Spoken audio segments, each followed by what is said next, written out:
Muy buen día, vamos a comenzar la sesión. Tengan todas y todos, si me ayudan por favor encendiendo sus cámaras. Vamos a comenzar este módulo sobre origen y desarrollo del control de convencionalidad.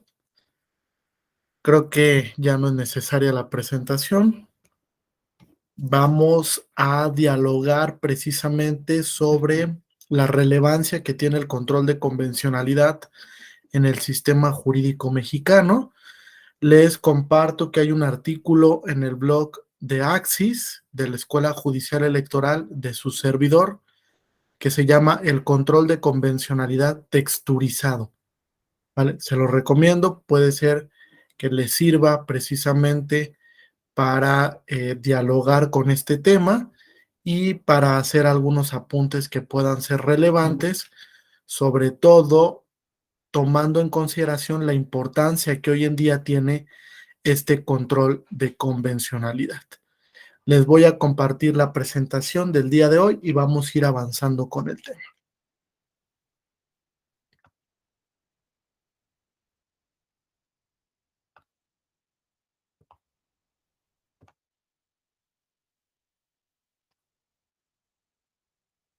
Perfecto, ya se ve ahí, ¿verdad?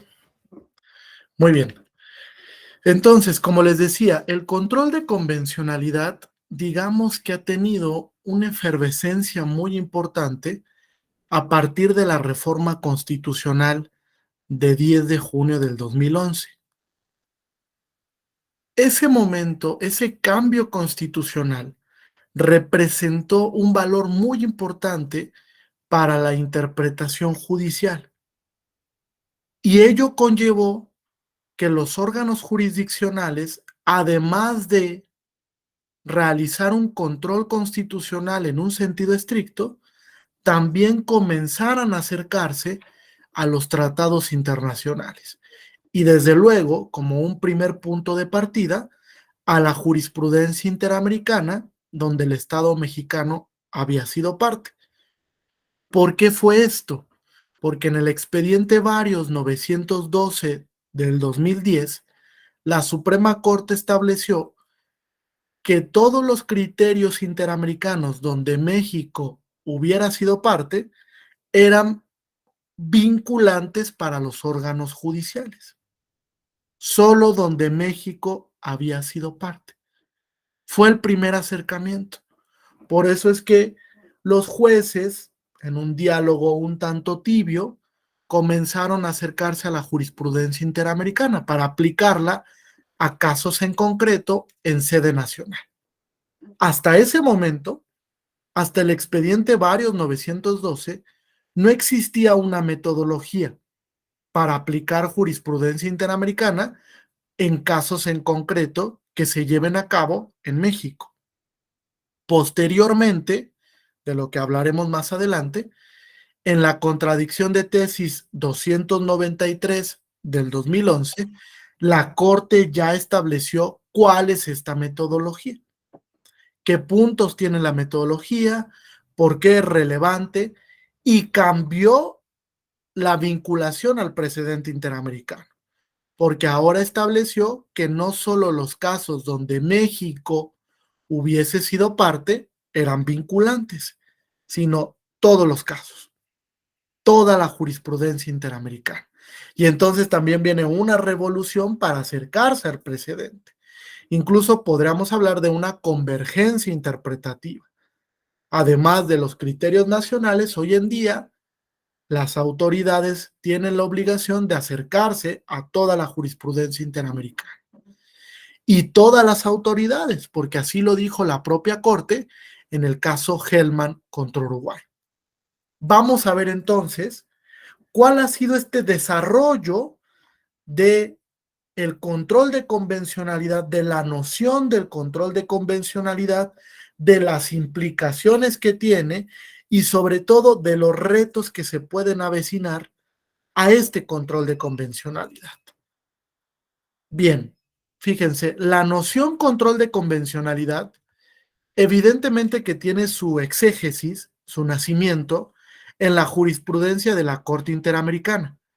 Son varios los pronunciamientos donde este tribunal se ha encargado de determinar cuáles son sus efectos, sus texturas y los matices para este ejercicio interpretativo. Este ejercicio interpretativo es muy relevante para la protección de los derechos humanos reconocidos en lo que llamamos el Corpus Juris Interamericano. ¿Vale? El día de ayer, en la semana académica de la Escuela Judicial, estuvimos dialogando sobre un concepto que también se construye en el sistema interamericano, que es el jus commune. Y hablamos de que puede haber un jus commune en materia electoral, porque sí existen coincidencias, evidentemente también algunas divergencias en los sistemas electorales en América Latina, pero hay puntos donde podemos encontrar un común denominador, un lenguaje común de cómo se construyen las candidaturas, de cómo se construyen las reglas para el uso de la libertad de expresión, los límites, qué autoridades participan en los procesos electorales, etcétera. Muchas de esas reglas se pueden compartir y otras tantas también pueden ser divergentes. Y lo hemos encontrado, esta divergencia, en el propio sistema interamericano. Ustedes recordarán el caso Goodman contra México, Castañeda Goodman, donde la Corte Interamericana estableció que no podía obligar a México a regular las candidaturas independientes precisamente porque en América Latina no existía un consenso. Es decir, en América Latina había muchos modelos para el ejercicio del derecho a ser votado, a ser elegible. Pero como existía esta variedad de modelos, pues a México no se le podía imponer un modelo de candidaturas independientes. De hecho, ahí la Corte Interamericana ocupó la figura del margen de apreciación nacional para decirle a México, pues tú regúlalo. Si tú quieres que existan las candidaturas independientes, regúlalo normativamente. Y si no, pues es una decisión de configuración normativa que tiene el Estado mexicano. Ahí encontramos, fíjense, divergencias, ¿no?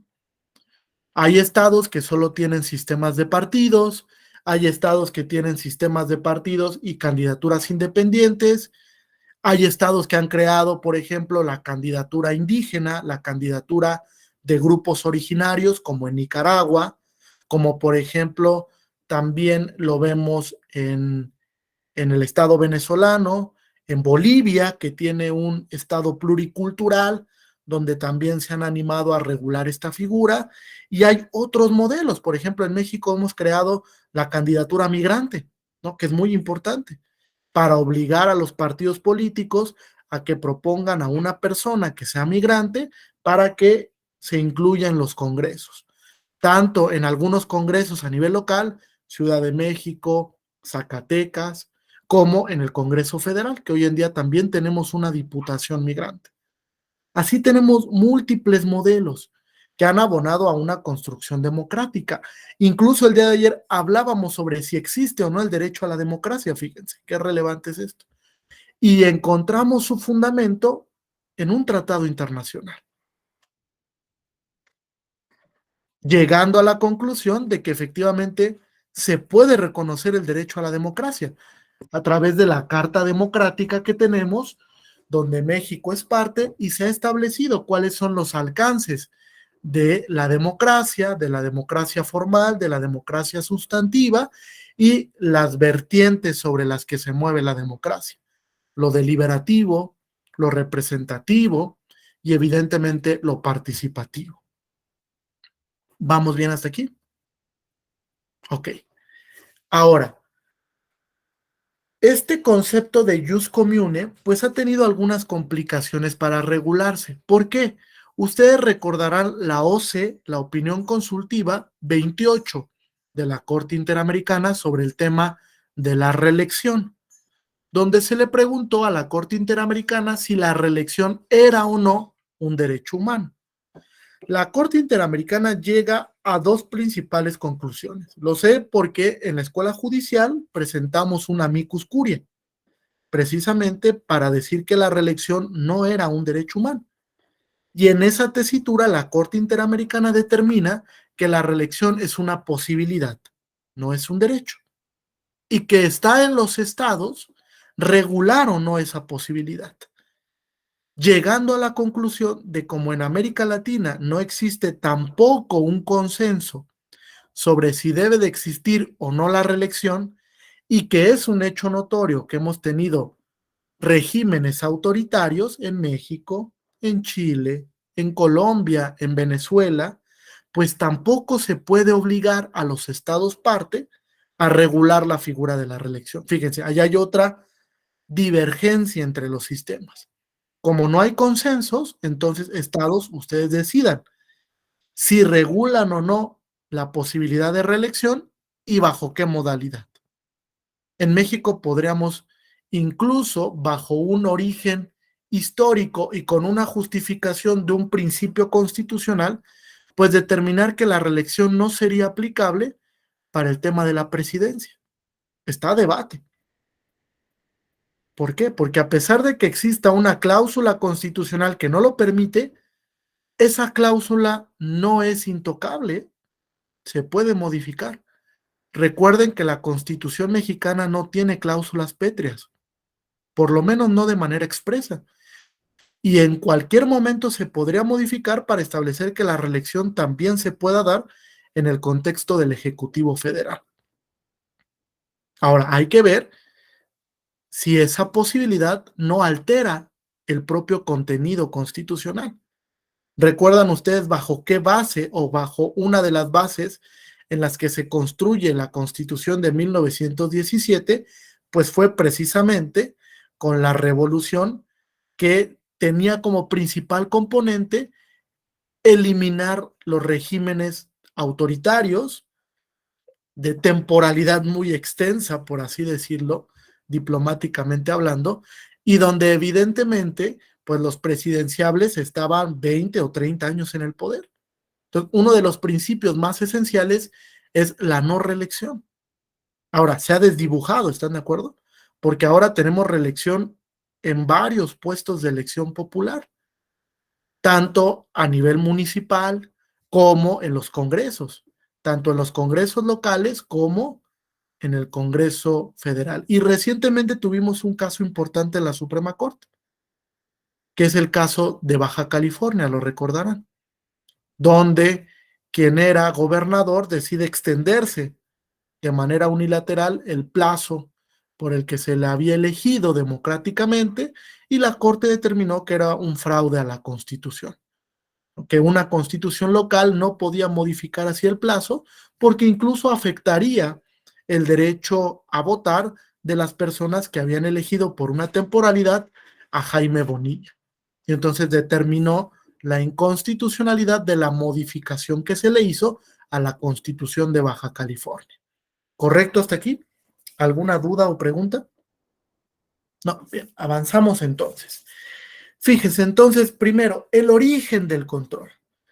Fíjense, el primer acercamiento conceptual que tiene la Corte Interamericana al control de convencionalidad se da con los votos formulados por el entonces juez interamericano Sergio García Ramírez en los casos Mirna Marchand contra El Salvador y Tibi contra Ecuador.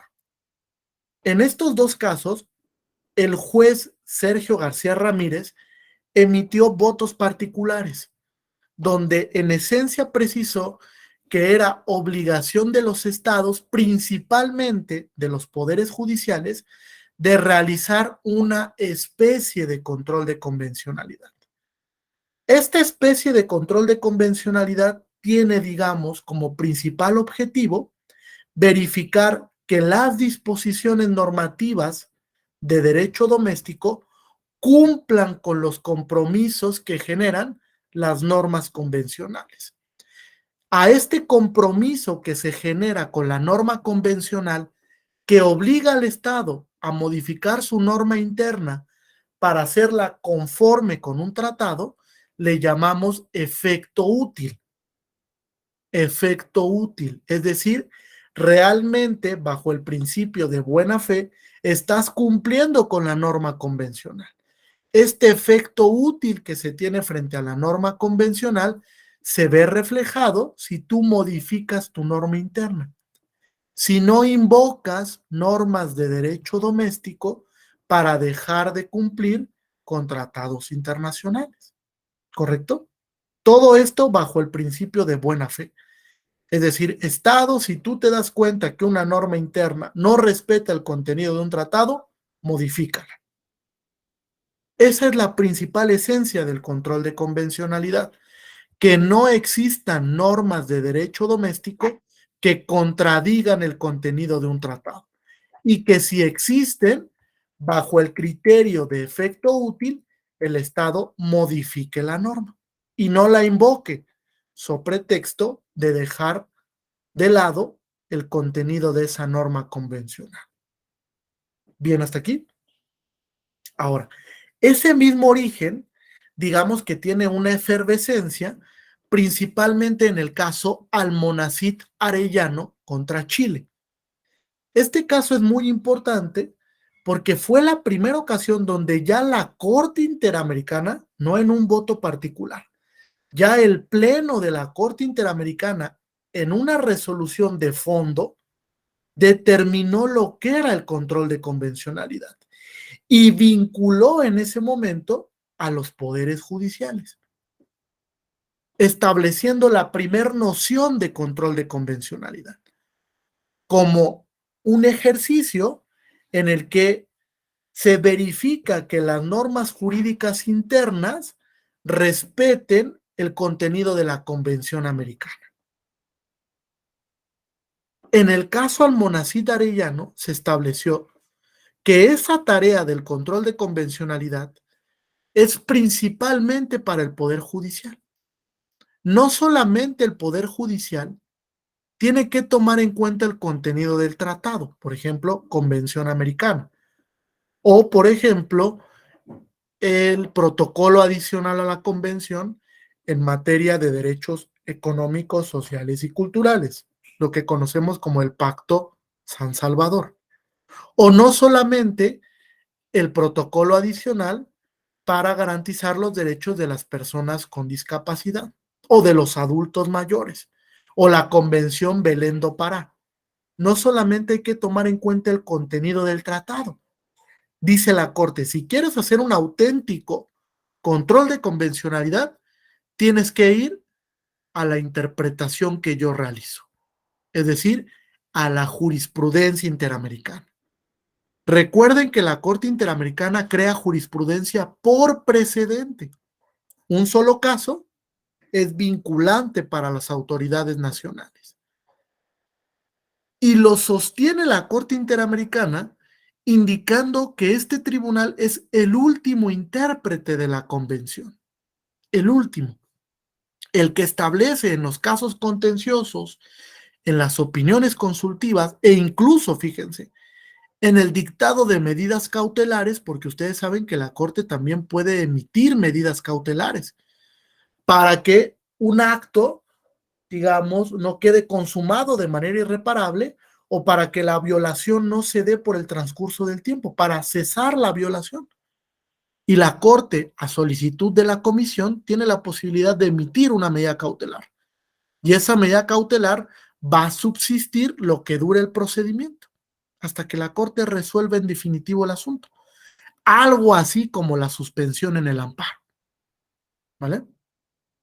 Tiene esa posibilidad de dictar esa medida cautelar para preservar, proteger el contenido esencial del derecho humano que se ve afectado por la norma, por el acto de una autoridad o incluso por una omisión. Porque ustedes saben que hoy en día las omisiones también son judicializables, incluso en el sistema interamericano. Bien, hasta aquí. Ok, entonces, el caso Almonacid Arellano es muy relevante porque ahí se enmarcó el inicio del desarrollo jurisprudencial de lo que es el control de convencionalidad. Posterior al Almonacid Arellano, viene también un caso muy relevante que se llama la Cantuta contra Perú, donde la Corte Interamericana determinó que este control de convencionalidad se desplaza de manera difusa hacia los poderes judiciales de los estados. Fíjense, la Corte Interamericana visualiza el control en dos sedes. En el sistema interamericano, la Corte realiza control concentrado, lo que ha llamado el juez Eduardo Ferrer control duro de convencionalidad, control estricto, y ha establecido que de manera difusa los estados parte, a través de sus poderes judiciales, tienen que realizar control de convencionalidad.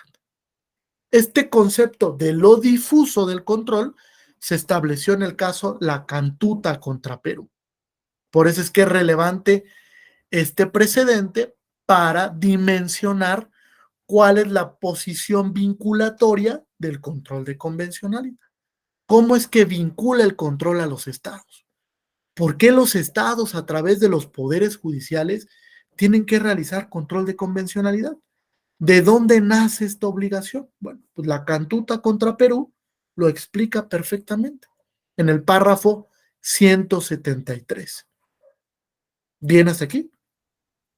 ¿Alguna duda o pregunta? No, ok.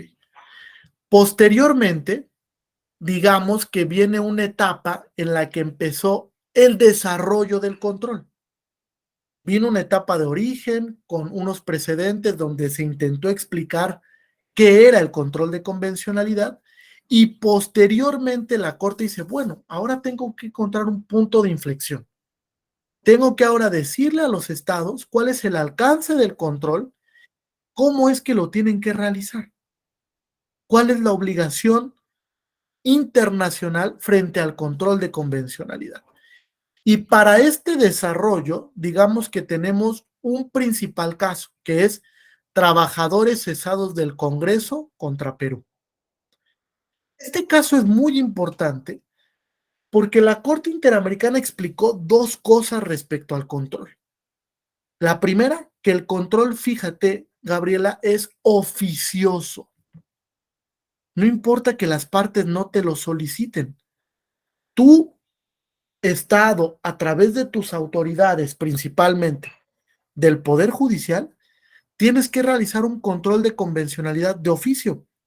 Es decir, si tú te percatas que una norma que vas a aplicar a un caso en concreto es contraria a un tratado internacional, no la apliques, inaplícala, porque con eso vas a garantizar el efecto útil del tratado. Es decir, estarás cumpliendo con tu obligación de proteger los derechos humanos de fuente internacional, fíjense, bajo el principio de buena fe.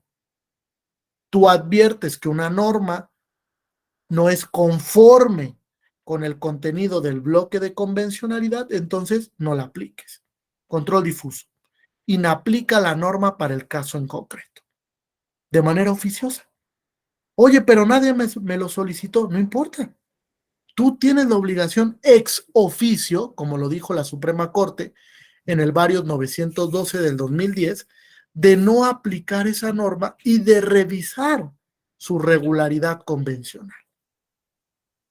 Ahora, además de este tema del control oficioso, la Corte Interamericana también estableció lo que era el bloque de convencionalidad y establece que este bloque está conformado por los diversos tratados internacionales a nivel regional, ya les hice mención de alguno o algunos, y además de la jurisprudencia interamericana. Es decir, el bloque lo componen los tratados internacionales de la región de América Latina y también lo componen todos los precedentes contenciosos y consultivos que a la fecha ha emitido la propia Corte. Todos esos se integran al bloque. ¿Recuerdan lo que les dije? Si quieren un ejercicio completo de control de convencionalidad, la Corte dijo, tienes que ir a la interpretación que he realizado como último intérprete de la Convención Americana, principalmente. Tienes que ir a los casos contenciosos, Tienes que acudir a las opiniones consultivas, porque ahí vas a encontrar el desarrollo, el contenido esencial, los límites que se le puedan imponer a los derechos humanos reconocidos en fuente internacional. ¿Bien hasta aquí? Ok. Además del caso, trabajadores cesados del Congreso contra Perú, mejor conocido como Aguado Alfaro y otros, también existe otro diverso donde se intentó ampliar la vinculación al control, que es Cabrera García y Montiel Flores contra México. Este caso es importante porque si se dan cuenta, hasta trabajadores cesados del Congreso, la Corte solo había dicho que esta obligación era para el Poder Judicial, solamente, no había dicho otra cosa. Poderes judiciales tienen la obligación en el marco de sus respectivas competencias y atribuciones de realizar control de convencionalidad. Ello implica que sin obviar los presupuestos formales o de admisibilidad de un recurso, pues ustedes verifiquen si una norma puede ser contraria al contenido del bloque. Y si es contraria al contenido del bloque de convencionalidad, no la apliques. ¿Vale? Desde luego, bajo el principio de presunción de convencionalidad. Es decir, si puedes hacer interpretación conforme, hazlo. Pero si no es posible, inaplica la norma. Ahora, en el caso Cabrera García y Montiel Flores, la Corte dice, bueno, pero creo que esta obligación no solo es para los poderes judiciales, sino, fíjense, para todos los órganos encargados de administrar justicia. Todos los órganos. Es decir, los que llevan formal y materialmente procesos jurisdiccionales y también aquellos que son autoridades administrativas en lo formal, pero que ejercen materialmente funciones jurisdiccionales, lo que llamamos procedimientos seguidos en forma de juicio. ¿Vale? ¿Quién me puede mencionar algún procedimiento seguido en forma de juicio? Alguno que se les venga a la mente.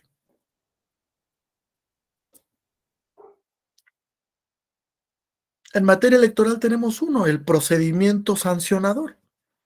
Ustedes saben que el procedimiento ordinario sancionador lo desahoga, por ejemplo, el Instituto Nacional Electoral, que es una autoridad pues formalmente administrativa. A pesar de que es un órgano constitucionalmente autónomo, pues lo cierto es que realiza formalmente pues funciones administrativas, regula los procesos electorales, establece el registro de un nuevo partido político, verifica que los partidos y los candidatos cumplan con sus obligaciones en materia de fiscalización, etcétera. Es una autoridad administrativa, pero cuando realiza procedimientos sancionadores en su facultad ordinaria, pues lo hace bajo el modelo de un juicio, ¿están de acuerdo? Un mini juicio, donde viene una queja ciudadana, donde se da oportunidad de que el presunto responsable realice manifestaciones, ofrezca pruebas, donde las partes realicen alegatos y dicta una resolución que es aprobada por el Pleno del Instituto Nacional Electoral. Entonces, fíjense, ya realizó una función propiamente jurisdiccional o materialmente jurisdiccional. Lo que quiso llegar, a la conclusión a la que quiso llegar la Corte Interamericana, es que en todos esos procedimientos donde una autoridad no judicial realice funciones jurisdiccionales, también tiene la obligación de realizar control de convencionalidad. Y dice la Corte, en todos los niveles de gobierno, todas las autoridades, tanto a nivel local como a nivel federal, tienen esa obligación de realizar control de convencionalidad en los procesos seguidos en forma de juicio. Sí, Gabriela, adelante, te escuchamos. Muchas gracias, buenos días a todas y a todos.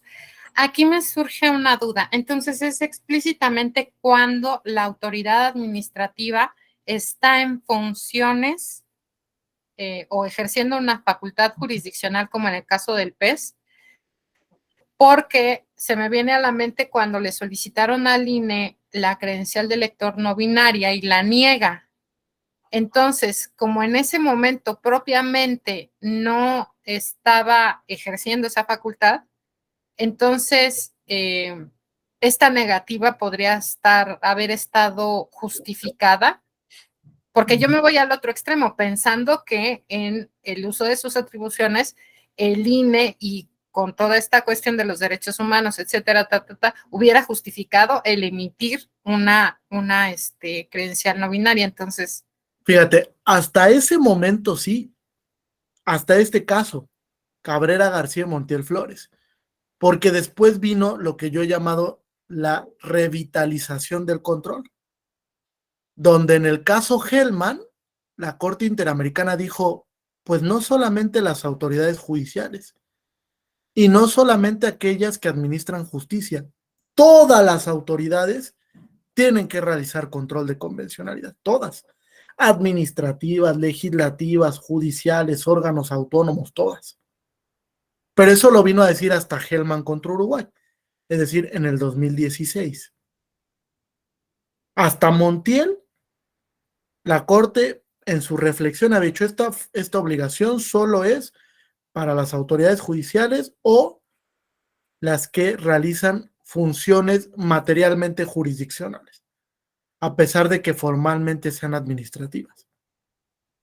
Pero después Hellman, digamos que le vino a dar toda una revolución al control, porque la Corte dijo, bueno, ¿y por qué no obligar a las demás autoridades? Dice, pues no hay una razón lógica, es decir, no puede un Estado decir que el control de convencionalidad solo vincula a su autoridad jurisdiccional cuando el respeto de los derechos tiene que ser por todas las autoridades. Incluso el artículo primero, Gaby, así lo menciona, ¿no? Todas las autoridades tienen que promover, proteger, respetar y garantizar los derechos. Entonces, en esa reflexión, en esa tesitura interpretativa, la Corte dice, Hellman contra Uruguay, todas las autoridades están obligadas a realizar control de convencionalidad. Entonces, si el INE emitió esa decisión posterior al 2016, pues es una decisión inconvencional, porque no tomó en cuenta ni los tratados internacionales, es decir, ni el bloque de convencionalidad, ni tampoco la jurisprudencia interamericana, porque evidentemente que esa decisión vulneraba el principio de igualdad, o era una decisión con un efecto claramente discriminatorio. Ahora, hemos discutido que el tema del no binarismo es muy complejo, ¿no? Incluso para la autoridad administrativa, porque la autoridad administrativa no es experta en sociología, no tiene antropólogos tampoco que le expliquen a un abogado o a una abogada qué es el no binarismo.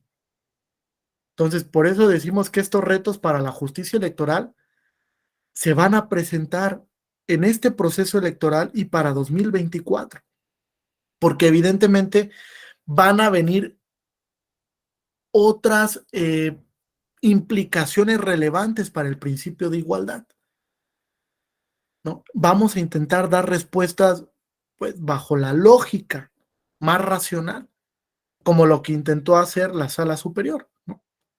Ahora hay que ver qué tan racional fue la decisión cuando estableció que si tú te adscribes como no binario o no binaria, ocupas el lugar de los hombres. Nunca vas a ocupar el lugar de una mujer. Vamos a ver, se puede presentar otro caso en la justicia electoral y a ver cómo lo resuelve la sala. O que le llegue un caso al INE diverso y a ver cómo lo resuelve. Ahora, el tema también de las cuotas, Gaby, va a ser muy complejo para el INE, porque si te das cuenta, ahora el INE tiene que distribuir más de 10 o 12 cuotas diferentes entre diversos grupos o categorías de protección especial.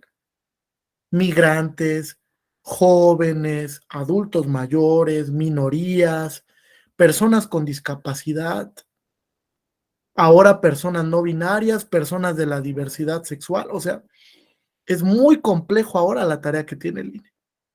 Y ahora hay una implicación mayor.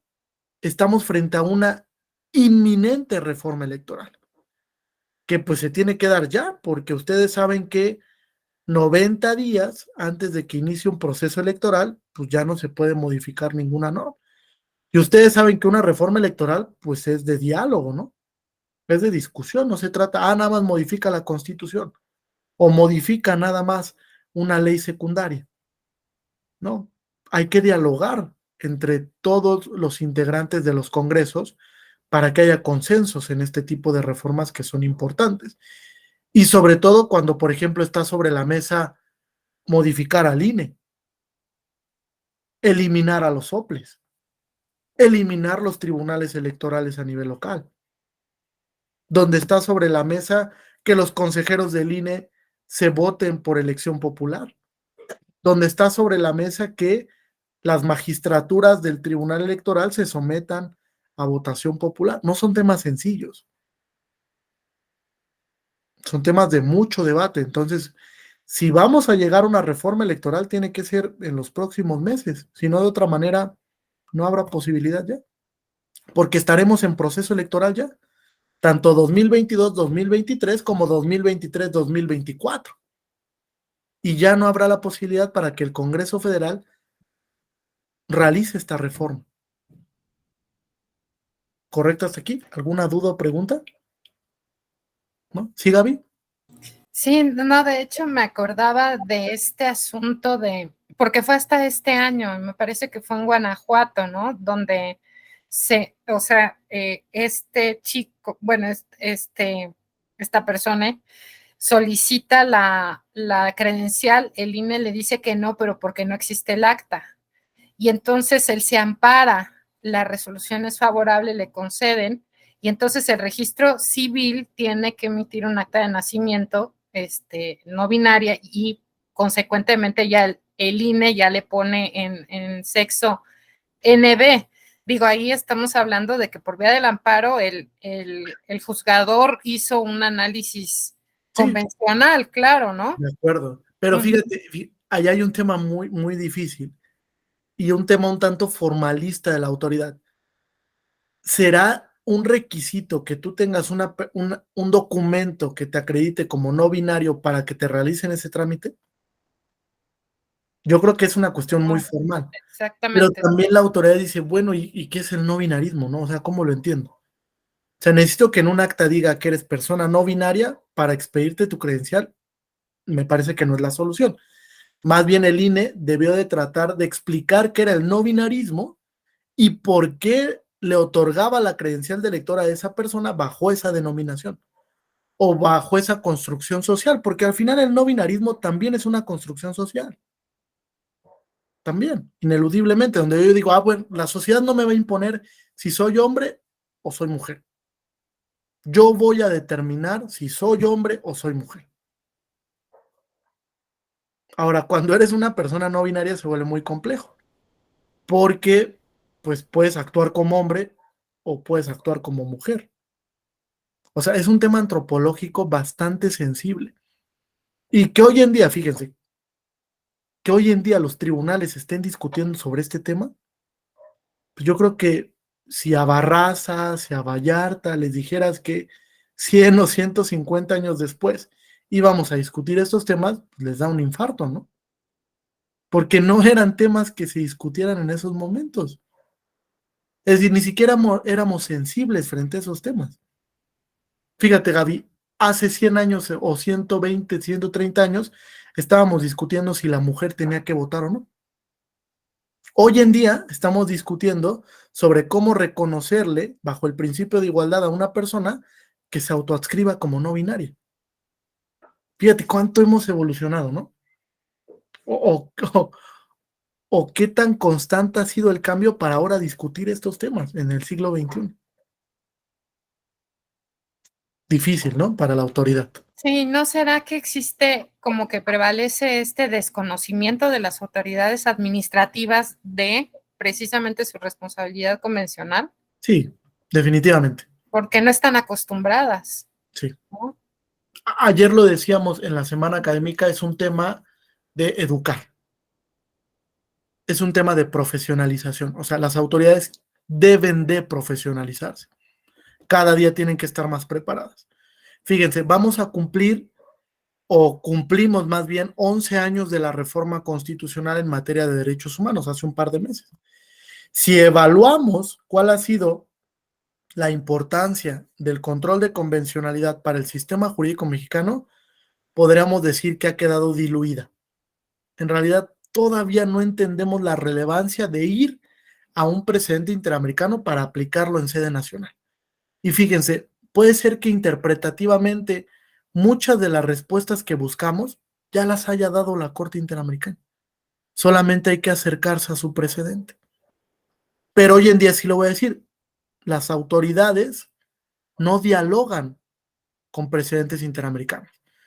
Hay algunas excepciones, desde luego, la Suprema Corte o la Sala Superior, y el resto de las autoridades, los jueces locales, los tribunales electorales a nivel local, las autoridades administrativas, ¿cuándo van a dialogar con esos precedentes?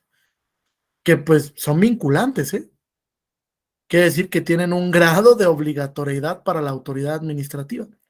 ¿Cuándo vamos a ver que el INE se anime a dialogar con la Corte Interamericana? O si quieren ir a niveles más específicos, pues que una autoridad en materia de seguridad social, que un hospital, que una autoridad administrativa dialogue con un precedente interamericano. Es muy complejo. Si ni siquiera los jueces a nivel local se animan, ahora piensen en una autoridad administrativa municipal. Muy difícil, porque ni siquiera sabe que tiene esa obligación de entrada. Desconoce esa obligación constitucional. Entonces, creo que la llave está en la profesionalización. Hay que educar en estos temas. Y hay que preocuparnos porque son temas muy importantes para la custodia de los derechos, muy relevantes. Es decir, hoy tendríamos que preocuparnos mucho por profesionalizar el tema de los derechos en todos los niveles, sí, pero con una nota distintiva. Ya no ir solamente al contenido del derecho doméstico. O sea, si queremos realmente educar en materia de derechos, hay que ir a los 210 tratados internacionales que tenemos. Hay que ir a la jurisprudencia contenciosa. Hay que ir a la jurisprudencia consultiva. Hay que ir al soft law, lo platicábamos. Hay que ir a las opiniones de los comités especializados de Naciones Unidas. Es un bagaje impresionante el que hay hoy en día. Por eso yo les decía, hoy ser juez o jueza es muy difícil, muy complejo, en cualquier rubro y en cualquier, o sea, si se quiere ser un buen juez o una buena juez, porque tienes un mundo de información y un mundo normativamente hablando que tienes que aplicar en los diferentes casos. No es sencillo hoy en día la tarea jurisdiccional, pero es muy bonita, eso sí, ¿no? Bien, ¿alguna duda o pregunta hasta aquí? No, vamos a llegar a Hellman y voy a tratar de explicar un poco más las implicaciones que tuvo este caso para el control, ¿vale?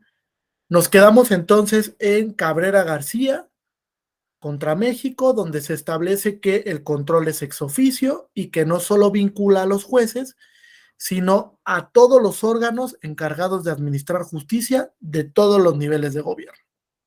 Hasta ahí podríamos decir que culmina la etapa del desarrollo del control, propiamente dicho. Después vino la consolidación del control. Y la consolidación la encontramos en el gran esplendor del control en el caso Hellman contra Uruguay, porque se estableció que la vinculación integral para este ejercicio se da en todos los espacios públicos. Fíjate, Gabriela. Esto que dijo la Corte es un mensaje claro para que los estados entiendan que todas sus autoridades, de todos sus niveles de gobierno, tienen la obligación de realizar control de convencionalidad. Todas sus autoridades, sin importar la naturaleza de la autoridad, pero sí respetando sus competencias y atribuciones, ¿vale? Dice la Corte, en el ámbito de sus respectivas competencias. Asimismo mencionó que el control de convencionalidad tiene un principal componente, la defensa de los derechos. Toda vez que los derechos humanos reconocidos en fuente internacional constituyen un límite infranqueable a las reglas de las mayorías, algo muy del estilo del profesor Ferrajoli, ¿no? entender que los derechos son límites para el poder político, entender que los derechos no están sujetos a los que digan las mayorías, que no podemos someter a consensos el reconocimiento de un derecho, que incluso las mayorías no pueden pasar con la planadora sobre las minorías, porque son estos derechos la esfera de lo no decidible. Esto implica que el control de convencionalidad es una función y una tarea de cualquier autoridad pública. Y ahí sí lo dijo la Corte, y no solo del Poder Judicial. O sea, el control vincula a todas las autoridades. Sí, digamos, tiene una relevancia mayor frente a los poderes judiciales, pero el resto de autoridades públicas también tienen la obligación de acudir al control de convencionalidad, de acudir a los casos contenciosos y de acudir a las OC, a las opiniones consultivas. ¿Correcto? Entonces, el gran caso que consolidó el control de convencionalidad es Hellman contra Uruguay. Después viene un último caso que es muy relevante, que le denomino yo la vigorización del control. Digamos, ya vino la consolidación, ya la Corte explicó qué se entiende por control, a qué vincula, cuáles son los efectos de este control, incluso estableció que el control de convencionalidad pues es un examen de regularidad, donde voy a contrastar si un acto, una omisión o una norma de derecho doméstico es compatible o no con el llamado corpus juris interamericano. Aquí vino esa conceptualización. En el caso Gudiel Álvarez contra Guatemala, mejor conocido como Diario Militar, Gudiel Álvarez contra Guatemala, la Corte Interamericana dijo, todos los tratados internacionales regionales, la Convención Americana y la jurisprudencia que yo emito componen el corpus juris interamericano, el cuerpo normativo de derechos que se están reconociendo en el sistema interamericano de protección de derechos humanos. En este caso, Gudiel Álvarez también se precisó que se incorporan al bloque de convencionalidad los tratados internacionales que pertenecen al sistema universal. Fíjense qué relevancia. La Corte Interamericana, para resolver un caso, también ha ido a los tratados internacionales que pertenecen al sistema universal, como el Pacto Internacional de Derechos Civiles y Políticos, como el Pacto Internacional de Derechos Económicos, Sociales y Culturales, como la Convención de los Derechos del Niño, como la Convención de los Derechos de las Personas con Discapacidad, etc. Ha acudido a esos tratados universales para aplicarlos en el sistema regional. Claro ejemplo de esto, Lagos del Campo contra Perú, que es un caso del ámbito laboral, de la libertad de expresión, donde la Corte Interamericana para resolverlo fue al Pacto Internacional de Derechos Económicos, Sociales y Culturales, que es un tratado que pertenece al sistema universal. ¿Vale? En el ámbito internacional tenemos el sistema universal y 3 sistemas regionales, ¿vale? Africano, europeo e interamericano. ¿Correcto hasta aquí? Entonces, este cambio sí es muy relevante, porque el corpus juris interamericano, de manera indirecta, incorpora estos tratados del sistema universal. Se ve nutrido por estos tratados. Y eso también lo dijo la Corte Interamericana en la opinión consultiva 21 del 2014. 21 del 2014, donde estableció que el control de convencionalidad tiene un carácter evidentemente complementario, pero que en ese carácter complementario, cada vez que la Corte, como último intérprete de la Convención, sostenga que un acto, una omisión o una norma es inconvencional, tiene un efecto anulatorio. Es decir, es un control concentrado de convencionalidad, como lo pensó Kelsen en su momento. Anular el acto, anular la norma o establecer la obligación de la autoridad para que subsane la omisión. ¿Vale? ¿Alguna duda hasta aquí? Sí, Gaby, adelante. Esto que acaba de mencionar es nada más el sistema universal y no comprende los otros dos sistemas regionales. No, ahí sí no, porque digamos que sí la Corte ha tenido un diálogo inter alia con el Tribunal Europeo de Derechos Humanos, pero esos tratados no le obligan. Esos tratados, por ejemplo, solo obligan al sistema europeo, tratándose del Tribunal Europeo de Derechos Humanos, o al sistema africano, tratándose de la Corte Africana de Protección de Derechos Humanos, ¿no? El sistema universal sí, porque tiene una particularidad, es general, le obliga a todos los demás sistemas, ¿vale? Recuerden que el sistema universal fue el primero que se creó en 1945, 1948, con la construcción de la ONU y la Declaración Universal de los Derechos Humanos, ¿vale? Que fue el primer tratado internacional en materia de derechos humanos que se hizo. ¿Correcto hasta aquí? ¿Sí? ¿Alguna duda o pregunta? Y, por ejemplo, Sí. los otros sistemas nunca, bueno, sabremos si han invocado alguna resolución del sistema interamericano. Sí, claro. De hecho, el Tribunal Europeo de Derechos Humanos dialoga constantemente con la Corte Interamericana. Fíjense, se ha dado un fenómeno muy particular. El sistema europeo se ha, de a poco, un poco, interamerizándose, se ha dialogado mucho con el sistema interamericano y nosotros nos hemos europeizado de alguna manera, ¿no? Porque también la Corte Interamericana hoy en día, inter alia, dialoga con precedentes europeos. Por ejemplo, lo van a encontrar mucho en el caso Petro Urrego contra Colombia, porque le han llegado más casos al sistema europeo sobre el tema de derechos políticos. Pero, por ejemplo, al Tribunal Europeo no han llegado casos casi sobre comunidades indígenas y grupos originarios. Y ese es el pan de cada día de la Corte Interamericana.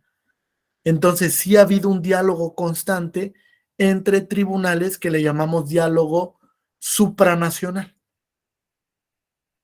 ¿vale? Donde el Tribunal Europeo dialoga con la Corte Interamericana y donde la Corte Interamericana dialoga con el Tribunal Europeo, inter alia, ¿vale? Sí, hay varios ejemplos al respecto. Para la sesión del día de mañana les traigo algunas sentencias donde el Tribunal Europeo ha citado a la Corte y donde la Corte ha citado al Tribunal Europeo. ¿Sí? Incluso, si no me falla la memoria, hay un par de casos donde la Corte Interamericana ha citado al Tribunal Africano de Protección de Derechos Humanos. ¿Vale? La Corte ha sido muy contemporánea en el tema del diálogo, ¿eh? Muy contemporánea, porque incluso ha dialogado también con el Tribunal de Israel, ha dialogado con la Corte Constitucional Colombiana, con el Tribunal Constitucional Español, con la Suprema Corte también. Para el tema del libre desarrollo de la personalidad, la Corte Interamericana dialogó con la Suprema Corte, porque ha entendido que la Corte ha sido de los tribunales que mejor ha entendido lo que es el libre desarrollo de la personalidad. Entonces sí, dialoga constantemente con los tribunales constitucionales. ¿Correcto hasta aquí? ¿Hay alguna duda o pregunta? Luego entonces, con todo este estudio introductorio, si yo les preguntara qué es el control de convencionalidad, ¿qué me dirían? ¿Qué es el control de, o sea, para qué nos sirve el control de convencionalidad? ¿Por qué en su formación profesional tendrían que aplicar control de convencionalidad? ¿Por qué es relevante el control?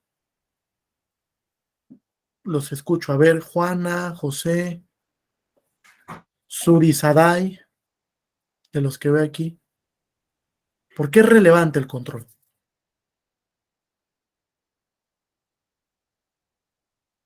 Adelante, Daniela. Daniela y después Juan. Hola, hola, buenos días. Buen día. Pues creo que es importante porque nos permite armonizar tanto pues como la normatividad internacional con la nacional y hacer pues una sola, o sea, a la vez. Sí, claro, eso es importante, fíjate. Al final, el control, lo que ha representado, además de una convergencia, es la obligación de las autoridades de aplicar tratados internacionales. Entendiendo, fíjate, leíste en un punto muy fino, los tratados internacionales son constitución, o sea, es una sola constitución. Y hay que entender entonces que el principal objetivo del poder reformador en el 2011 fue que entendiéramos que la constitución podía complementarse de los tratados internacionales para ampliar el panorama de los derechos humanos. Y al final es lo que la Corte dijo en la acción de inconstitucionalidad 155 del 2007, que hoy en día vuelve a tener relevancia esa acción de inconstitucionalidad porque el proyecto que presentó el día de antier el Pleno de la Corte respecto de la prisión preventiva oficiosa toma en consideración la acción de inconstitucionalidad 155 del 2007. Fíjense, donde se estableció que entre la Constitución y los tratados no hay jerarquías ex ante, porque los tratados que reconocen derechos humanos son constitución, son constitucionales. ¿Vale? Juan, adelante, te escuchamos. Hola, buenos días. Buen día, muy buen día. Bueno, pues el control de convencionalidad es un mecanismo fundamental en el desarrollo y en la evolución para la protección de los derechos humanos. Y todas las autoridades están en la obligación y en la plena jurisdicción para poder hacer aplicables de ellos. Que eso es lo que está sucediendo ahora en la realidad, porque antes pienso que estaban más limitadas las autoridades. Sí, estoy de acuerdo, mucho más limitadas. De hecho, limitadas en un sentido, fíjate, Juana, del principio de legalidad, porque prácticamente la autoridad únicamente se regía por el principio de legalidad. A ver, está en la norma, lo voy a aplicar, voy a ver si existe algún criterio interpretativo de la Suprema Corte o del Poder Judicial Federal y basta.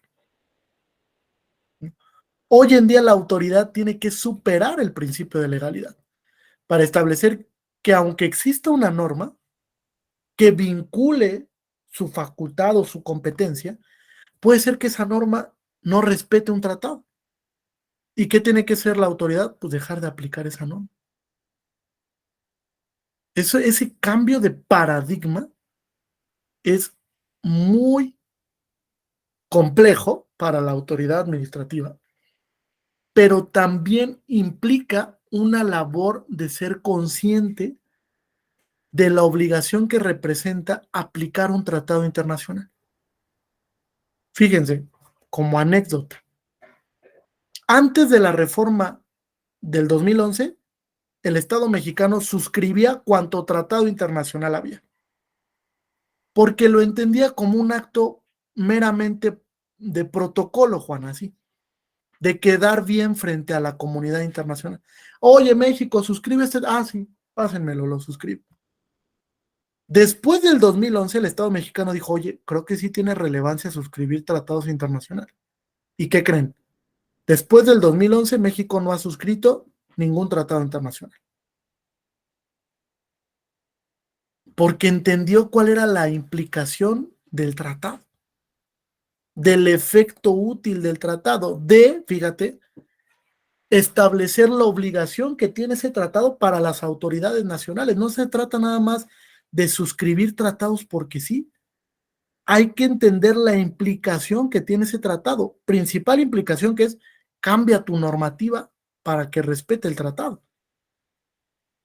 Entonces sí tiene muchas implicaciones relevantes y muchos efectos que tiene que cumplir el Estado mexicano en su conjunto. Entonces sí ha habido, digamos, un matiz para el control de legalidad, y las autoridades hoy en día se tienen que preocupar mucho por proteger los derechos humanos reconocidos en la Constitución y los derechos humanos de fuente internacional. Es súper relevante este cambio. Y eso conlleva, pues, aplicar en algún grado, en alguna medida, control de convencionalidad a los casos en concreto. ¿Correcto hasta aquí? ¿Algún otro comentario? José, Alejandro, Andrea, Alan, Gaby, ¿algún otro comentario sobre el control? Sí. Ay, perdón.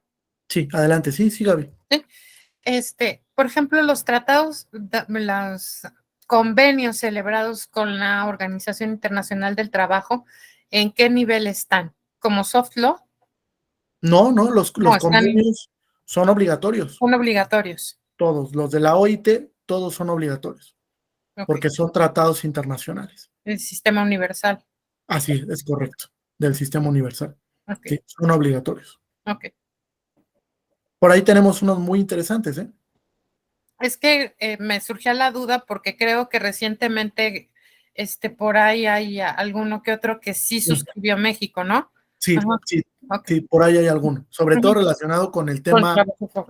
de condiciones laborales bajo Ujú. principio de igualdad, Ujú.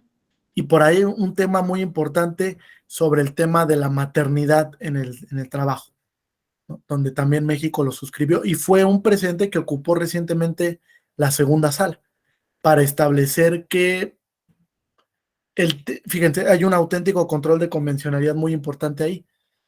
Cuando la trabajadora acuda a una instancia laboral judicial con la presunción de que ella no suscribió su carta de renuncia, con eso basta y sobra para determinar que el despido fue injustificado o arbitrario. Y la carga de la prueba pues la tiene el patrón para determinar que efectivamente pues ella llegó a firmar la carta de renuncia. Porque allá hay incluso un análisis histórico, fíjate, Gabriel. La Corte dice, a ver, creo que sí hay un factor determinante en el que cuando una mujer se embaraza, ¿qué es lo primero que hace el patrón? La despide, ¿sí? Naturalmente, así es. Y la Corte es consciente de ello y dice, como si existe un fenómeno en el que el patrón despide a la trabajadora solo por el hecho de que está embarazada, entonces las cartas de renuncia no son suficientes para acreditar que ella voluntariamente fue y dio por terminada la relación laboral. Con una presunción, ¿eh? Basta y sobra con que la trabajadora diga que no es su firma y que no lo hizo para entender que entonces es un despido injustificado.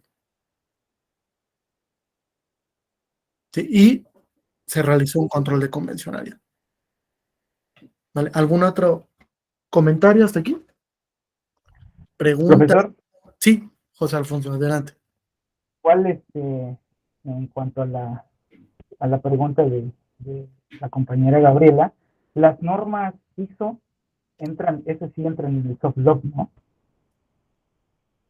Las normas, que perdón, no te escuché la última parte. Las normas ISO, por ejemplo, la norma que son como, es el compliance que se le menciona mucho, ¿no? Para estas empresas que Sí. deben llevar esas reglas para evitar obligaciones fiscales en un momento. Esas normas ISO podrían entrar como soft law, entonces, ¿es Sí, así? correcto, así es. Por lo mismo de que son como guías, ¿no? Para las Así es. empresas. Sí, sobre Ok. todo cuando son reglas que se construyen en autoridades internacionales, ¿no? Que se puede dar. Ok, Entonces, sí, gracias. esa es soft law, es correcto.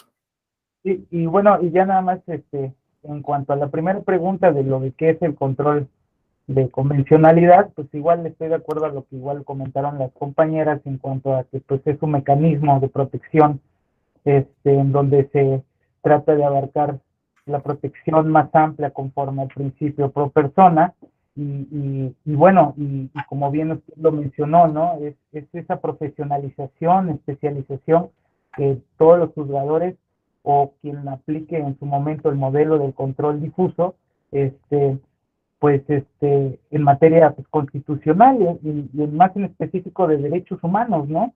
Claro. Y justamente eso, ¿no? Yo creo que es lo que sí, yo también estoy de acuerdo en cuanto a que sí debe de haber esa especialización en específica por cuanto a los juzgadores para efectos de sí ponerse esos binoculares de derechos humanos y tener lo más amplio para interpretar, ¿no? Abarcar todo ese bloque y parámetro constitucional para efectos de darle legitimidad más a sus sentencias y obviamente con eso darle seguridad a esos justiciables de que se está haciendo una efectiva aplicación de justicia, ¿no? Entonces, pues nada más esa parte. Sí, totalmente de acuerdo. Es muy relevante el tema, sobre todo si entendemos la importancia que tiene para la interpretación hoy el acercarse a los precedentes interamericanos. Es muy relevante. El día de mañana les voy a explicar la metodología, toda la metodología para aplicar casos interamericanos en sede nacional, tanto contenciosos como opiniones consultivas, para que vean cuál es la guía. Es un test que ha creado la Suprema Corte para que ustedes puedan acercarse a lo que dijo la Corte Interamericana, trasladándolo al ámbito nacional y aplicándolo argumentativamente a un caso en concreto, tanto para el planteamiento del caso como para resolverlo, porque esta metodología aplica tanto para la función judicial como para los abogados y abogadas postulantes, donde hay que decirle por qué ese caso de la Corte Interamericana se debe de aplicar a mi caso, al órgano jurisdiccional, porque ahí le estoy vinculando al control de convencionalidad y al diálogo jurisprudencial con la Corte Interamericana. Fíjese, le estoy vinculando a dos cosas que son de la mayor relevancia hoy en día. ¿Correcto hasta aquí? ¿Sí? ¿Alguna otra duda o pregunta? Bien. Vamos avanzando entonces. Entonces, como conclusión de esta primera parte, pues podríamos sostener que el control de convencionalidad pues es un ejercicio interpretativo para verificar la compatibilidad de las normas, omisiones y actos domésticos en sede nacional frente al corpus juris interamericano. Desde luego que hay que partir de la base del principio de presunción de convencionalidad. Para que yo pueda inaplicar una norma porque es incompatible frente a un tratado, primero tengo que verificar que no pueda ser un ejercicio de interpretación conforme. Porque si puedo hacer interpretación conforme, tengo que privilegiar esto antes de declarar la inconvencionalidad de la norma. En caso de que no sea posible, entonces sí, en un control difuso la inaplico y en un control concentrado la invalido. ¿Vale? Conforme a las reglas del juego que tenemos actualmente, control concentrado de convencionalidad lo ejerce o la Suprema Corte Mexicana o la Corte Interamericana como último intérprete de la convención. ¿Vale? Recuerden que ese ejercicio de control en el sistema interamericano es complementario al nacional. O sea, ya lo ejerciste en sede nacional, puede ser que sea correcto o no, pero si llega un caso al sistema interamericano con control complementario, podría declarar la inconvencionalidad de tu acto, de tu norma o de tu omisión. Incluso saben, Atala Rifo contra Chile, una sentencia emitida por una Corte Suprema puede ser inconvencional. Y no quiere decir que la Corte ejerza una función revisora, ¿no? No revisa si la sentencia no es otra instancia, sino más bien va a verificar si la sentencia, como acto emitido por la autoridad judicial, cumple con el estándar interamericano o no. ¿Vale? Pero no es una instancia revisora. Por eso es que la Corte es consciente que el control que ejerce es complementario. ¿Vale? El objetivo de ese control, el principal objetivo es velar por el cuerpo normativo de derechos reconocidos en el sistema interamericano. Es decir, por todos aquellos que se reconocen explícita o implícitamente. Aquí viene un tema interesante. Hay derechos que se reconocen de manera explícita porque están en el tratado, pero también hay derechos que se configuran interpretativamente. Por ejemplo, el derecho a la identidad, que la Corte lo construyó en el caso Hellman contra Uruguay. ¿Qué es la identidad? ¿Cuáles son las vertientes del derecho a la identidad? Hay una identidad biológica, pero también hay una identidad social, hablando del no binarismo, ¿no? Entonces, toda esa construcción de nuevos derechos también se pueden dar por el ejercicio interpretativo de un tribunal. Y la Corte Interamericana ha sido parte de la creación de derechos a través de su función judicial. ¿Vale? Todo ello, todo lo expresado, digamos que implica que el control de convencionalidad tenga como principal objetivo armonización. Armonizar. ¿Qué armonizo? Los actos y las disposiciones de derecho doméstico para que sean compatibles con el instrumento internacional, con la jurisprudencia interamericana. Compatibilidad y armonización. Ello, digamos, va de la mano con la vinculación que tienen los estados para velar por el efecto útil. Por ahí hay un texto del profesor Néstor Pedro Sagüez donde habla sobre el efecto útil de la norma convencional. Búsquenlo. Ese texto les va a explicar muy bien qué se entiende por efecto útil. ¿Cuáles son las implicaciones del efecto útil? Incluso podríamos decir que el efecto útil está reconocido en el artículo 1 de la Convención, donde vincula a los estados a modificar sus normas de derecho doméstico, dice la propia Convención, para hacerlos conforme con esta Convención o para hacerlos compatible con la Convención. Entonces, este efecto útil es sumamente relevante para el control de convencionalidad, ¿correcto? Ahora, evidentemente que va a haber casos donde se pueda dar una inconvencionalidad sobreviniente. ¿Qué es esto? Fíjense. Hay dos matices para la declaratoria de inconvencionalidad. Una cuando es de origen. ¿Cuándo se da esto, Gaby? Cuando tú suscribes un tratado y la norma que tenías previamente contradice el tratado. Entonces, es una inconvencionalidad de origen. Es decir, México modifica la norma para que sea conforme con la convención. ¿Vale? Digamos que es el común denominador. Pero también se puede dar algo que don Néstor Pedro Sagüez ha llamado la inconvencionalidad sobreviniente. ¿Qué es esto? Fíjense, imagínense que hoy en día el Estado mexicano modifica la Constitución para que la Guardia Nacional se quede de manera permanente. Para que la Guardia Nacional incluso ya realice de manera cotidiana labores en materia de seguridad pública o seguridad ciudadana. Esa reforma constitucional, ustedes saben, es potencialmente inconvencional, ¿están de acuerdo? Porque incluso la Corte Interamericana, desde el caso Rosendo Radilla contra México, estableció que el ejército no puede realizar labores de seguridad pública. No debe. No es la función del ejército.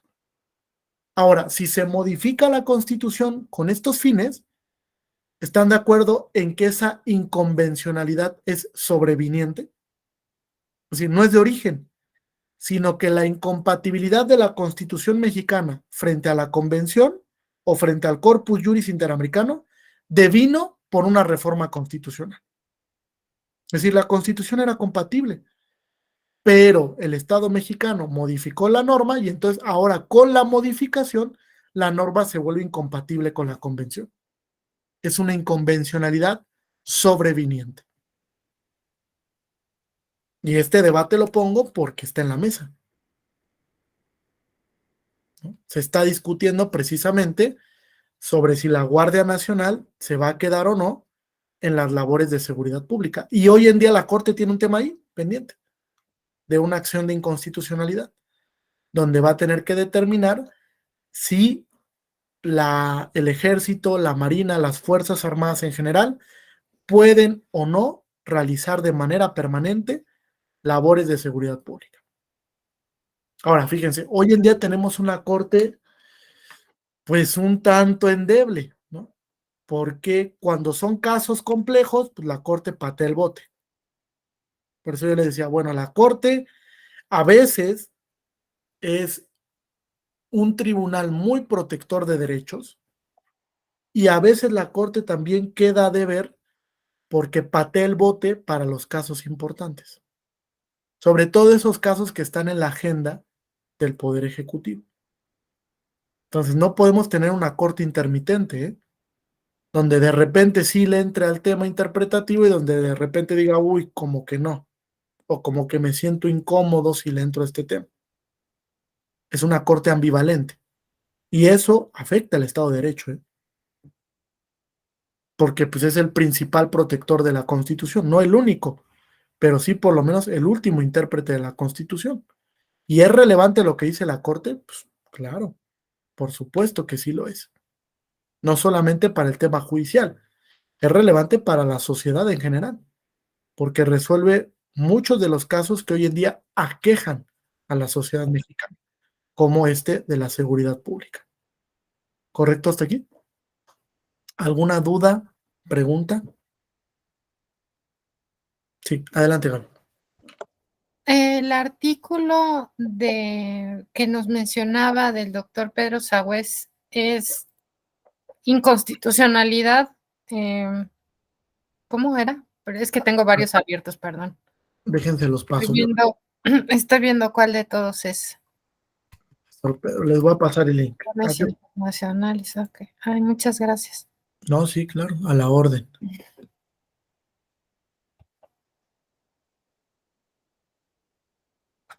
Este es uno, copio el link para que lo vean. Y otro que tenemos de don Néstor.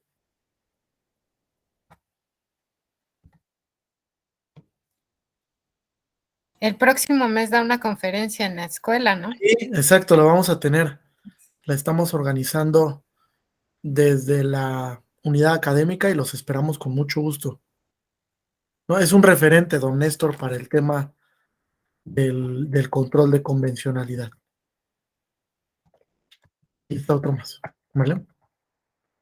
Esos dos les recomiendo. Y en el blog, no, sí, en la revista, perdón, Paréntesis Legal, publiqué yo un artículo ya hace tiempo, yo creo hace unos 8, 10 meses. Déjenles digo cómo se llama.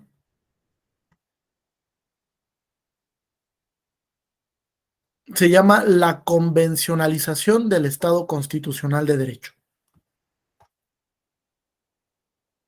¿Vale? Ese artículo está publicado en la revista Paréntesis Legal. ¿Vale? La convencionalización del Estado Constitucional de Derecho. Si quien lo quiera leer también creo que les puede servir. Hablo en tema del control, de la incorporación de los derechos humanos de fuente internacional a la Constitución, entre otros factores que son importantes, ¿vale? Gracias, Gaby. Muy bien. Hasta aquí, ¿alguna duda adicional o pregunta? ¿No? ¿Ninguna? ¿Seguros? ¿Alguna participación adicional? ¿No? Bueno, vamos adelante. Fíjense entonces, este control de convencionalidad como ejercicio interpretativo para verificar la compatibilidad de las normas y los actos frente a lo que llamamos el corpus juris interamericano, tiene tres principales facetas. Primero, representa un ejercicio interpretativo frente a la interpretación conforme, ¿correcto? Porque, como les dije, las normas gozan del principio de presunción de convencionalidad. Por eso es que es la principal implicación. Segundo, en caso de que no pueda hacer este ejercicio de interpretación conforme, si yo tengo facultades como órgano jurisdiccional de control difuso, entonces inaplicaré la norma. ¿Vale? La inaplico para el caso en concreto, con los matices que puede tener el llamado interés legítimo, ¿no? Donde una inaplicación puede beneficiar a un grupo, porque se encuentra en una posición especial frente al orden normativo, ¿no?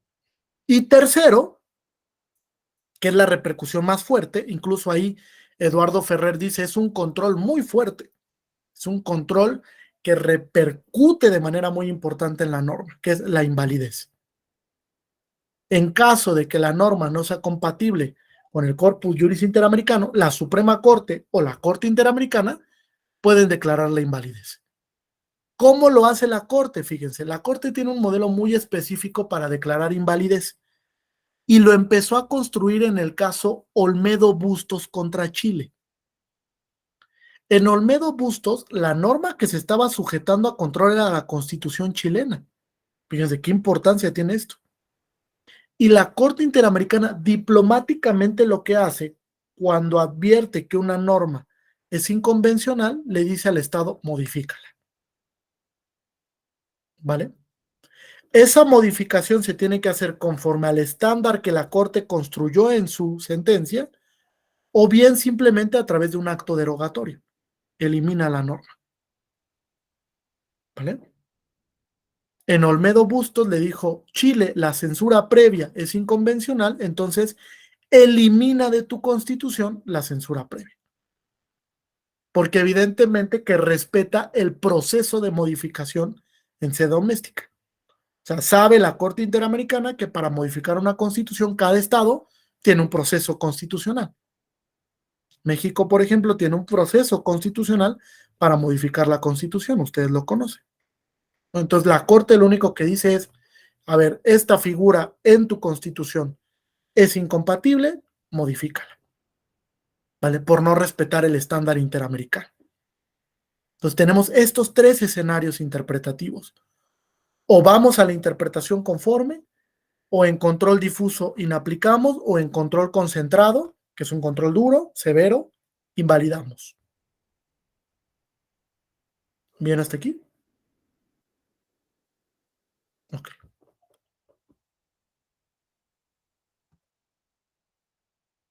Ahora, vamos a empezar a ver las particularidades del control, pero en sede nacional. ¿Vale? ¿Cómo es que se ha desarrollado este control de convencionalidad para las autoridades nacionales y qué implicaciones tiene el control? ¿Qué implicaciones racionales tiene?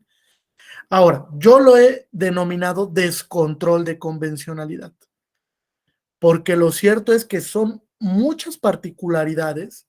Cada autoridad en el ámbito de sus competencias y atribuciones lo tiene que realizar, y evidentemente que los efectos del control no son los mismos, ¿vale? De entrada, porque lo cierto es que el control propiamente dicho está vinculado de origen a la actividad jurisdiccional. Así se pensó desde Marbury versus Madison, que el control vinculara a las y los jueces porque ellos eran los guardianes de la Constitución. Hoy, en el sistema jurídico mexicano, ustedes saben que todas las autoridades están encargadas de velar por el contenido constitucional, no solo las jurisdiccionales. Por eso es que tiene un tinte distintivo el control. Y ese tinte distintivo, sin lugar a dudas, ha llevado a diferentes escenarios para ejercerlo. No es lo mismo el control de convencionalidad que ejerce una autoridad administrativa o legislativa al control de convencionalidad de los jueces. Tiene matices diferenciadores. Vamos a avanzar en esta primera parte y les voy a dejar una tarea para el día de mañana. ¿Okay? Primero, en el caso del sistema jurídico mexicano, ustedes saben que tenemos un parámetro de control de regularidad constitucional que la Corte configuró en la contradicción de tesis 293 del 2011 como aquel que se compone por la Constitución, por los derechos humanos contenidos en tratados y convenciones, por la interpretación de los derechos humanos en sede nacional, es decir, la jurisprudencia nacional, y por la jurisprudencia interamericana. ¿Vale? Estos son los 4 elementos del llamado parámetro de control.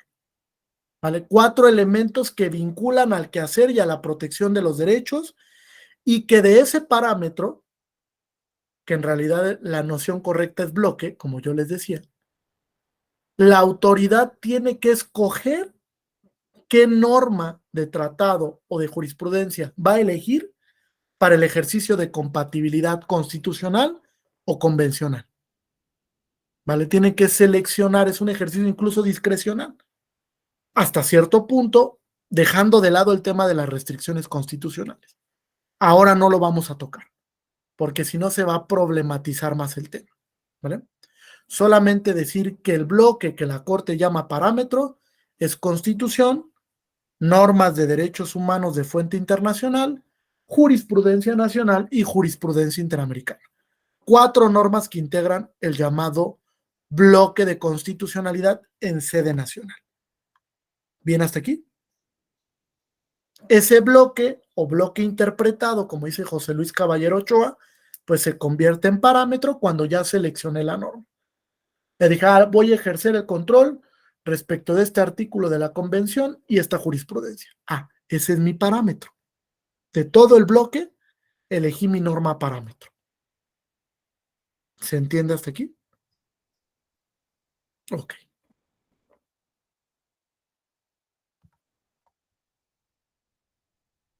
Una vez que definimos cómo es que se integra este bloque, cuáles son sus componentes, pues la pregunta más racional que yo les dejo de tarea para el día de mañana es ¿cómo se ejerce el control? ¿Cómo lo ejerzo?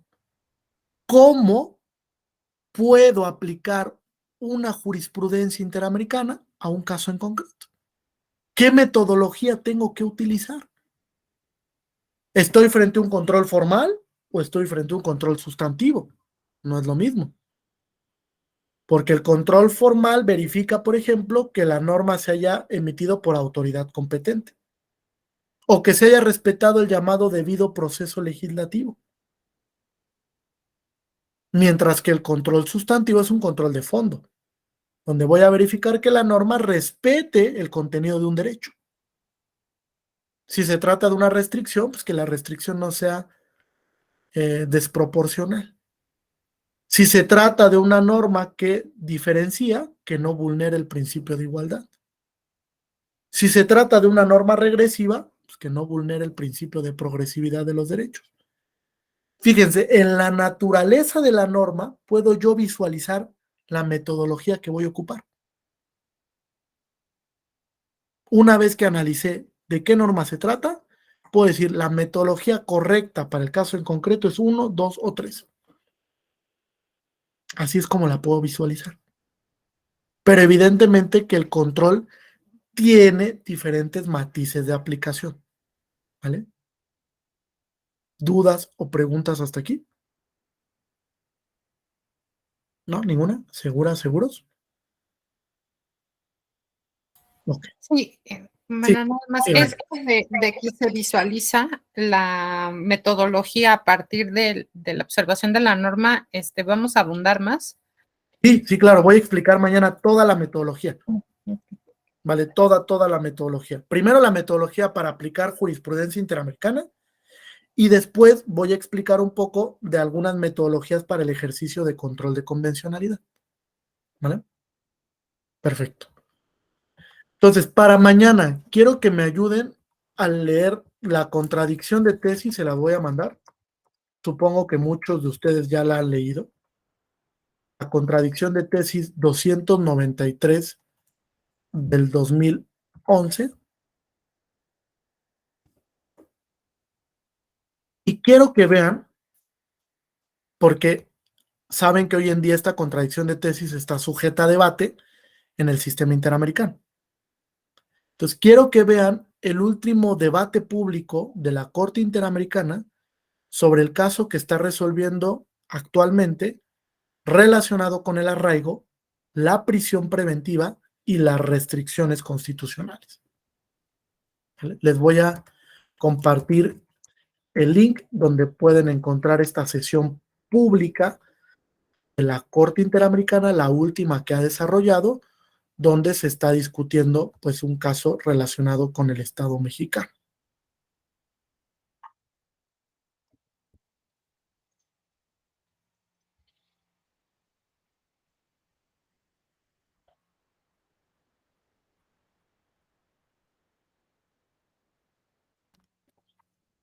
este link de la Corte Interamericana, ahí pueden encontrar las sesiones públicas, ¿vale? Por favor, quiero que vean esa. Sobre todo la parte, porque es una sesión un poco extensa, sobre todo la parte de la participación de los peritos, ¿vale? Del perito del Estado mexicano y del perito de las víctimas, ¿vale? Es muy enriquecedor el tema, porque abona precisamente al debate de cómo se ejerce control de convencionalidad. Y además de eso, de cómo incluso, fíjense, este es un tema novedoso para el sistema interamericano, cómo la interpretación judicial de una Corte Suprema está sujeta a control de convencionalidad. O sea, lo que hoy en día diga la Corte mexicana, puede ser que la Corte Interamericana diga, no, tu interpretación es inconvencional. Y sí creo, estamos a pocos días, sí creo que la Corte Interamericana va a condenar a México. Viene una sentencia de condena donde México va a tener que eliminar de la Constitución el arraigo y la prisión preventiva oficiosa.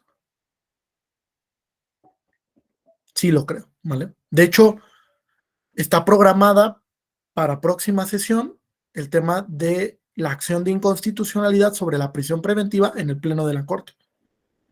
Hay que verlo para ver en el nuevo proyecto cómo es que se aterriza el efecto del control de convencionalidad, ¿vale? Si es como lo estoy pensando, si es conforme a la acción de inconstitucionalidad 155 del 2007, el ejercicio que haga la Corte es muy pulcro. Es correcto ese ejercicio interpretativo. Porque la conclusión a la que va a llegar la Corte es que la prisión preventiva oficiosa efectivamente es inconvencional. Fíjense, qué importante esto, ¿eh?